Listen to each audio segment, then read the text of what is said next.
Hi, I'm Charlie Pattinson, and I'm a staff writer on the Black and White. Hi, I'm Cameron DeRusse. I'm the photo editor for the Black and White.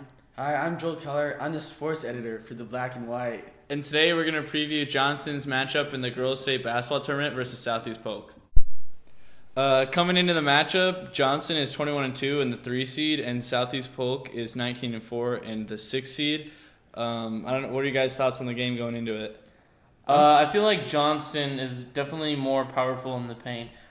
They've made and attempted more field goals. But Southeast Polk, they're really efficient behind the line on the three-point line.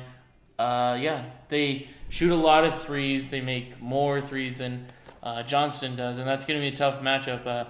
In their game against Southeast Polk previously, Johnston got behind big. Southeast Polk turned out a little cold, which affected the overall results with Johnston winning. But it was still a bit scary, in their first half.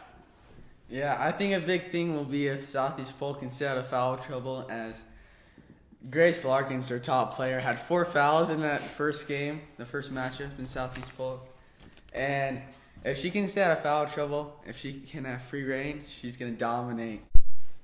Last year, Johnston was the 1 seed and Southeast Polk was the 3 seed. Southeast Polk lost to Valley in the state title game in a close battle, and Valley was the team that took out Johnston in the semifinals. What are your guys' thoughts on what you saw last year and how that can transition to this year? Johnston last year, they were really close to beating Valley in that game. They went to overtime. They lost it, in overtime, unfortunately. But I think they have a good chance. Obviously, Reagan Neschheim, Johnston's one of their best players, is out from last year. She's not back. But I think that overall, Johnston can definitely take down SVP. We've seen them do it this year, and I feel like they can do it again. Last year in the tournament, Maya had some big shots in the clutch moments, and I think that's something you can expect from her again. That's going to be big because, these games are going to be tight. These are the best of the best in the state, and you got the team that wins is going to be the team that hits the most shots in that clutch time, and Maya's proven time and time again that she can do it. With Southeast Polk, a lot of their scoring comes off the three-pointer, and if they get cold, they struggle with the game. I think in Waukee they were shooting 9 for 26, and that sounds pretty good for most teams, but they lost that game because they're not able to make those efficient three-point shots. I think that they have a really good three-point percentage this season, so I think it's going to be important. If their shots fall, then they can win this game easy. And if they're cold from 3, they don't really have something that they can rely on, go down in the paint and just make up the points with easy layups. That's what Johnston is really good at. Kendall Need can definitely back up and get that shot in the paint, and Maya McDermott can navigate her way into the basket, and that's why they are so good this year.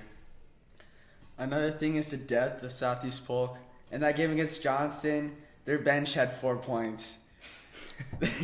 It's going to be tough to win with their bench only scoring 4 points. So foul trouble could come into play. Foul trouble could be huge. Yeah, Maddie Mock down on the block, just drawing fouls all day. Anna Gosling recently scored 17 points in the game against Council Bluffs. We can rely not only on McDermott and Need, but we can rely on Mock, Gosling, Jillick. We can rely on those people, and I feel like that's really important because we don't rely on one star player. We rely on a team and a decent bench. Speaking of star players, both teams lost all tournament team players from last year. Johnston lost Reagan Neschheim, and Southeast Polk lost Maggie McGraw. So what do you think Johnston is losing in Reagan Neschheim? They're losing a heck of a player, but they have more of a supporting cast. They're not going to miss her too much, I don't think, especially with Kendall Need being as good as she is. She's improved insanely since last year. Mm-hmm. Yeah, last year Need seemed very on and off, and she had those days where she'd go for it, and then other days where she was cold, and it seemed apparent. But with Neschheim out, we're gonna feel the effect. It just might not be as impactful as other teams might be feeling that effect. We got 3 great seniors this year, and I think that's really important. This is their big opportunity. I mean, those three are going to be gone next year, and it's going to be up to Gosling, Angelic, and anybody else. Yeah. Speaking of history and last chances, last time Johnston made it to the state final game was in 2016 when they lost to Ankeny Centennial 46-42. That was when they were led by Taryn Knuth, who eventually went on to be a star volleyball player for Florida State. And what we've seen in Johnston is a lot of star players go through, but we've never seen them actually get the job done at the title game. So that's something we're looking forward to. On the other hand, Southeast Polk, they've made it to the state title game 3 times. One of those was a win in 2013 against Dowling, but the rest were losses to Dowling and West Des Moines Valley. Yeah, I mean, previous playoff success on Southeast Polk's hand is going to give them, that edge, especially getting to the state championship last year. And getting such a high score, I mean, a lot of these games we're seeing 40s and low 50s, but, I mean, a 60 score at the end of the day is pretty good for these state championships where there's, no shot clock, and it's just low scoring usually, and if you can score that much, it's pretty impressive. Mm-hmm. Definitely be an offensive battle.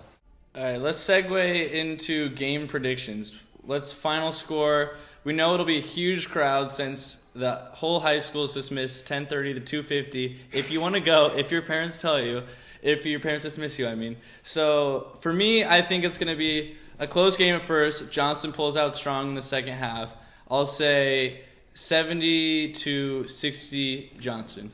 I'm going to say Johnston's going to be able to score a lot more field goals. Southeast Polk's going to start sweating, and they're going to just huck up threes, and they're not going to make them. So I'll go 62-49 Johnston. I think Johnston's going to win this. Southeast Polk's going to get into foul trouble early, and with that bench that can't really do much, they're going to get shut down early, and Johnston's going to take this one easily, 72-59.